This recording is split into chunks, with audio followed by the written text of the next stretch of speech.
কক্সবাজারকে সারা দেশের রেল নেটওয়ার্কের সঙ্গে যুক্ত করার পরিকল্পনা করছে সরকার, এমন কথা জানিয়েছেন রেলপথ প্রতিমন্ত্রী হাবিবুর রশিদ।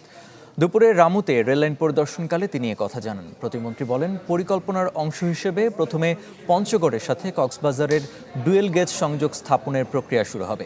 এছাড়া চট্টগ্রাম কক্সবাজার রুটে শীঘ্রই আরেক জোড়া শীতাতপ নিয়ন্ত্রিত ট্রেন চালুরও ঘোষণা দেন হাবিবুর রহমান।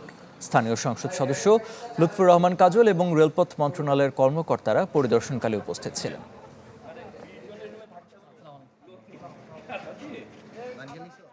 আমরা পঞ্চগড় থেকে কক্সবাজার পর্যন্ত আমরা ডুয়েল গেজ রেল বাস্তবায়ন করতে চাই এবং এই সরকারের মেয়াদি। সুতরাং আমরা আবার ঢাকা সিলেটেও আমরা ডুয়েল গেজ বাস্তবায়ন করতে চাই। সুতরাং এবং এটা জানেন যে আমরা ঢাকা নারায়ণগঞ্জ থেকে কুমিল্লা আমরা একটা কর্ড লাইনের চিন্তা ভাবনা করছি। হ্যাঁ, ফিজিবিলিটি স্টাডি চলছে। তাহলে সেই ক্ষেত্রে ওটা হলেও কিন্তু দূরত্ব অনেক কমে যাবে, প্রায় 70 কিলোমিটার দূরত্ব কমে যাবে এবং সময়ও কিন্তু প্রায় 1 ঘন্টা 20 মিনিট বেঁচে যাবে।